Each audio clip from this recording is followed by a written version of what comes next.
Welcome back everyone. In the last video we have seen that how to work with if, else if and with some logical operators also.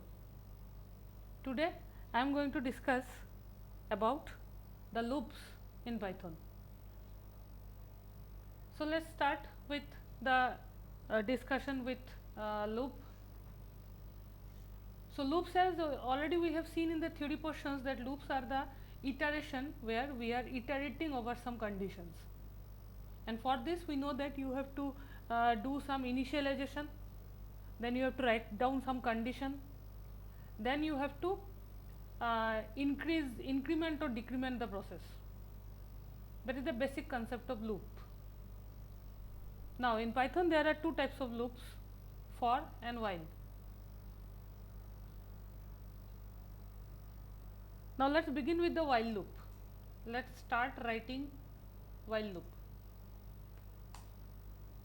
As we know that in every loop you have to do with the three steps. First one, initialization, condition and the increment or decrement. So in while loop also, first of all you have to start with that also, that only, that you have to start with the initialization. Whatever iteration you need to start from somewhere. That is the initialization. So suppose I am writing I is equal to 1, that means I will start from 1. After that you have to write while. While is a keyword, or you can say this while loop. After while loop you have to write down the condition.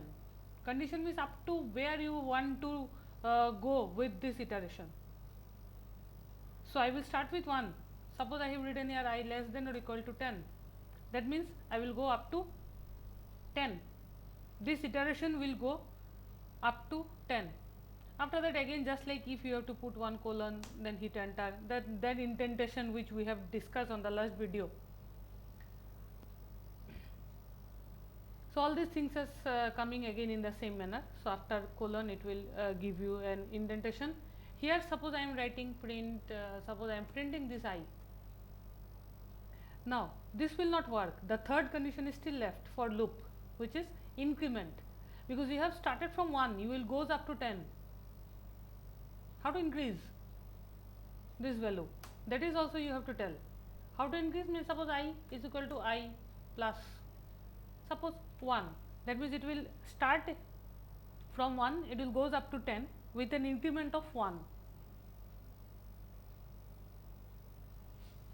Okay. Now if I run this, it will give you something like this. It will start from 1, it will goes up to 10 with an increment of 1.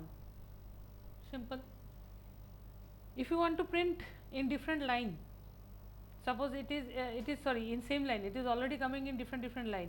If you want to print in same line, just after print you have to put one end equal to a space like this. End of line is normally by default, the end of line in print is in the new line, but if you are putting end equal to space, then it will end with a space. So if you are putting this, you will get this in a same line. Now this is how you can write a while loop. Now if I am changing here, suppose I plus I equal to I plus 1, it will increment with 1. Suppose I am changing it to I equal to I plus 2, that means very simple, it will increase with 2. Now it's your choice, you can put here any value, you can start from any value, you can goes up to any value, you can increase with any values, that is your choice. Okay, but this is how you can write a while loop. Now coming to the for loop.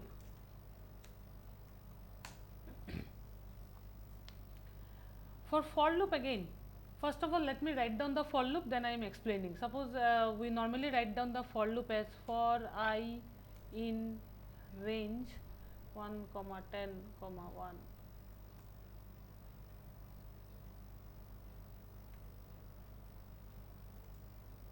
Done.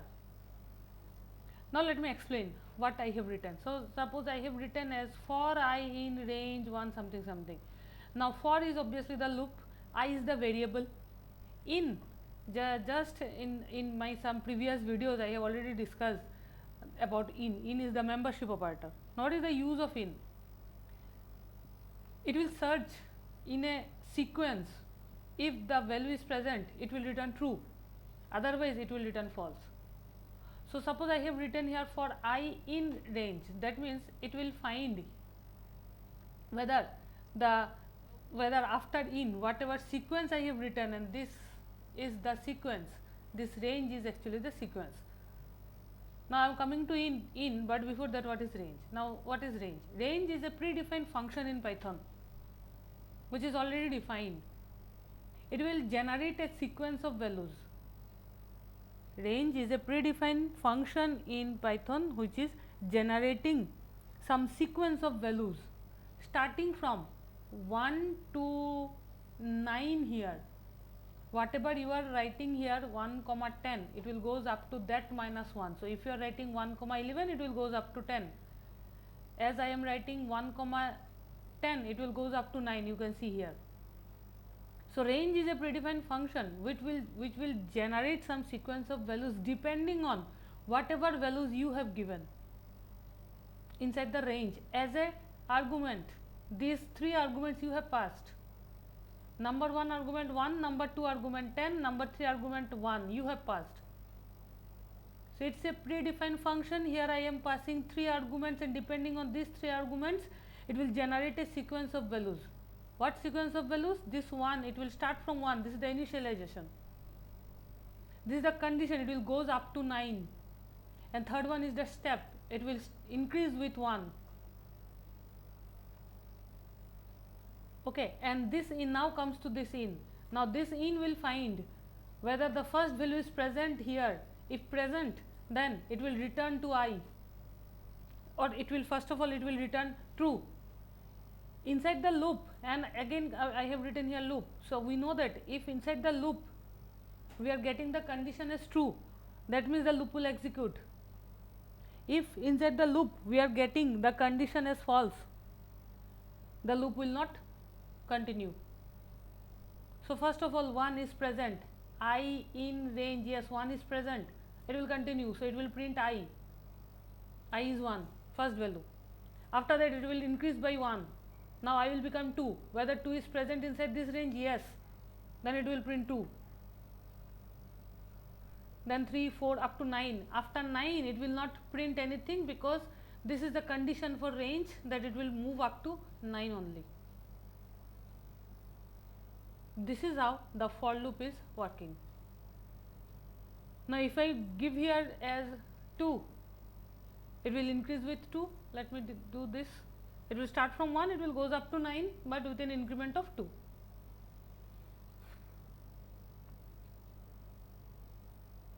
Now see another thing, if I am not giving anything as a third argument, suppose I have written only 1 comma 10. If I run this, it will give you by default the last argument is taken as 1. By default the last argument has been taken as 1. Now suppose I am not giving the first argument also.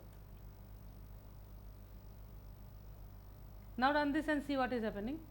It will start from 0, it will goes up to 9 with an increment of 1. That means, listen very carefully, that means inside the range function, if I am not giving 3 parameters, it will be okay. If you are giving only 1 parameter, it will be okay. The first parameter will be automatically taken as 0, which is initialization, and the last parameter will automatically be taken as 1, which is increment. So inside the range, if you are giving 1 value, it will be taken as a condition. Here I have given 10, that means it will start from 0, it will goes up to 9. Now let me write another for loop here, for I in range. Suppose I have given 10 comma 1.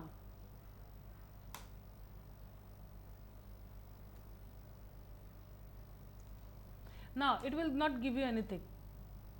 Why? Because just now I have told you that whenever you are giving only one argument, then only the first argument is taken as by default 0 and the last argument will be taken as by default 1. But here I have taken the first argument as 10 and the second argument as 1. That means it will start from 10, it will goes up to 1 with an increment of 1. Just now I have told you that if there is 2 argument, the first is starting, the second is the condition, third is not given, that means that will be automatically taken as 1 increment. But here I have given 2, but there is increment, by default increment is 1. So, that means it will start from 10, it will goes up to 1 with an increment of 1, which is obviously not possible, because if it will start from 10, then increment of, by default increment of 1 means it will goes to 11, then 12, then 13, like that. So, it will never come to 1. So, that is the reason it is not giving you any output.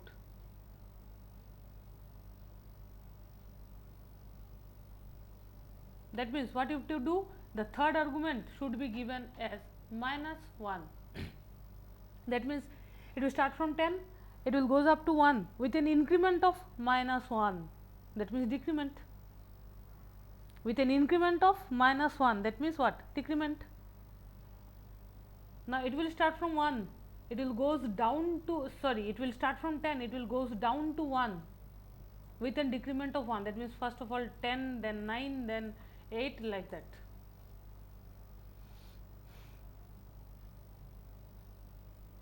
This is a decrement loop, you can say.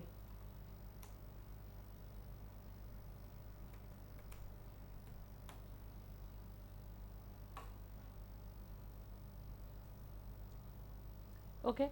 So, these are different types of loops while for decrement or increment or whatever, and different types of arguments inside the range. Now, let me show you nested loop. Just like nested if. Nested loop means loop inside a loop, right. So, loop inside a loop, that is also I discussed in the theory portion. Loop inside a loop means whenever you are dealing with some row and column format, means any matrix or any array, 2-dimensional array, 3-dimensional array, where you are to deal with two conditions, one will increase for loop, row, and another loop will increase for column. Anything, not only matrix, anything where you need to increase with row as well as with columns, in that type of situation nested loop is used. Any table type of situation, any matrix, table, any pattern which is in a row column format. For example, let me show you a pattern. Let me first of all write, then I am describing.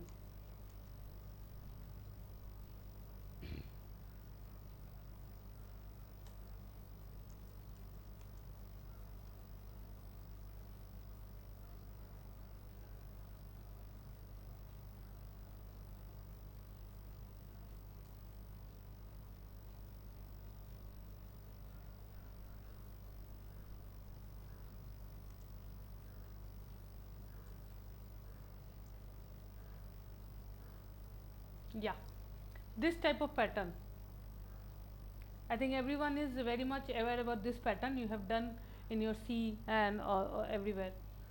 So, this type of pattern where I am, suppose whatever I have given, this is just a pattern, that may be 1 2 3 4, that may be ABCD, that may be star, that may be anything.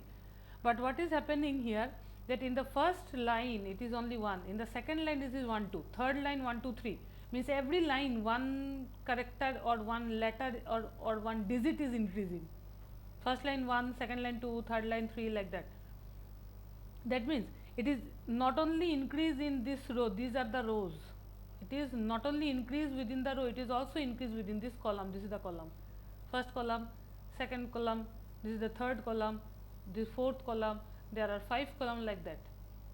So, it is not only increase in this direction, it is also increasing in this direction, 2 dimension. For this direction increment, I am using the first loop, which is called outer loop, and for this direction increment, in every line it is increase 1 values. For this type of directions, we are using the second loop, which is called inner loop. Now, let me show you how it is printing. Suppose the first loop, which is the outer loop, which is normally for this one, that means the line number. So, how many lines are there? See, there are 9 lines. Why? Because I have written starting from 1 to 9, 8 lines, 1 2 3 4 5 6 7 8 9, sorry 9. It will start from 1, it will goes up to 9 lines obviously. So it will start from 1, it will goes up to 10. First 9 lines, fine. Now coming inside this. Inside this I have written it will start from 1 but it will goes up to I plus 1.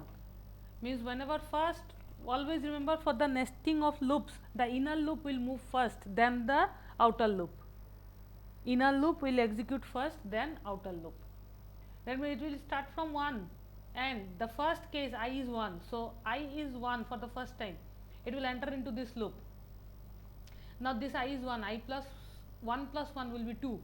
So the j will move starting from 1 to 2, that means only once, because 1 comma 2, that means what? It will start from 1, it will not goes up to 2, rather 1, that means only one times this loop will move and it will print j, which is 1, printed. Done. After that the condition is not satisfied, so it will come out from this loop. After coming from this loop, it will find a print. Only print means it will just print a new line. Only print will print a new line. So it will go to the next line. Now next line means it will next line and then it will go inside this one, outer loop. Now in outer loop, now next value will be 2.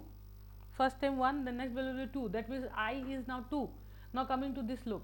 So this is I, 2 plus 1 will be 3. That means I will start from 1, it will 1 comma 3. That means it will start from 1, it will goes up to 2. That means 2 times j will be printed, printing like this, it is moving. This is what is nested loop.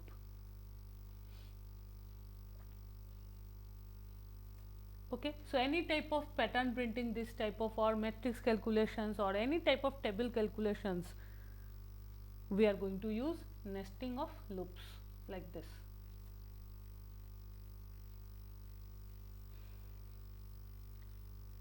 Okay, so this is what about different types of loops. Now in loop there are two concepts are using, which I also discussed in the theory portions, which is break and continue. Notice that it is very simple. Break will break from the loop and come out from the loop. Continue will continue with the loop. How? Just I am giving you two examples, you will understand. First of all, break. Suppose I am writing a loop for I in range. Suppose only 10 I have given. That means it will by default start from 0, it will goes up to 9. Inside this, I have given one condition. If I equal to 5, suppose I am writing break and I am printing I.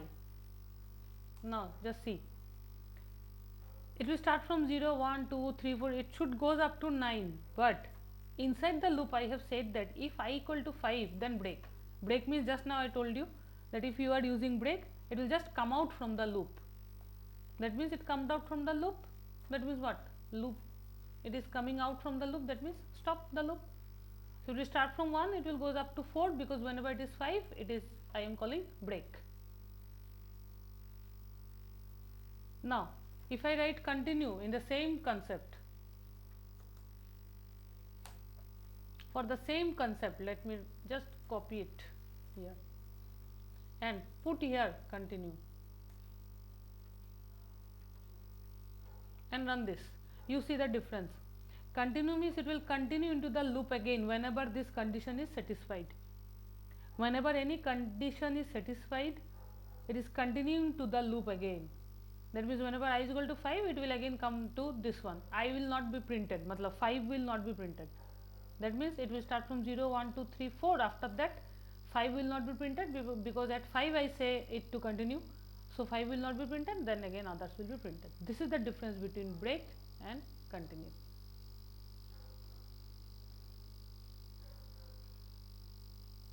Okay. Now the last one of control statement, which is pass. This is also I have discussed in the theory portion, that whenever you are using pass, pass means just to skip a statement, skip an execution. Pass is just to skip a execution. Means what? Again, let me write a simple if else concept. Suppose some a equal to 9 or a equal to suppose 10, and I am writing an if else, if a mod 2 equal to 0. Modulus operators is used for giving the reminder. Suppose if a mod 2 equal to 0, I am writing here print the value is even, else print the value is odd. It's very simple if else concept. You have many times you have done this. A equal to whatever value you can take from the user also, whatever value I am giving as a, whenever I am writing if a mod 2 equal to 0, if it is divisible by 2, then it will give you even, otherwise it will give you odd. Suppose by any chance I am not giving this, it will give you a syntax error, this one. Because if you are writing any condition, if condition, you have to write down the statement inside the if, you have to. But suppose you want that, you want this condition, but you don't want this statement inside the if. That may be the case. Now, many times it may be a case where you want this condition to be satisfied, but you don't want the statement inside this. But we can't do this. How to do? Pass. Now it will go. That means what? It is checking whether a is divisible by this or not. But it is not printing because I have written pass. Pass means just pass this statement. Now if I print here any odd number, suppose if I put here any odd number, now you will get as odd. That means what? That means this condition is checking, remember, otherwise it will not never print you odd. So this condition is checking, but this statement is just passed. The if statement is passed to else. So if the value is even, then nothing to print, just this passing from this statement. This is the use of pass. So this is what about control statement. We have seen how to work with if, else, else if, with the logical operators. Then we have seen different types of loops, how to work with loop, nested loop, then break, continue and pass. These are all about control statement and loops in Python. Thank you so much everyone for watching.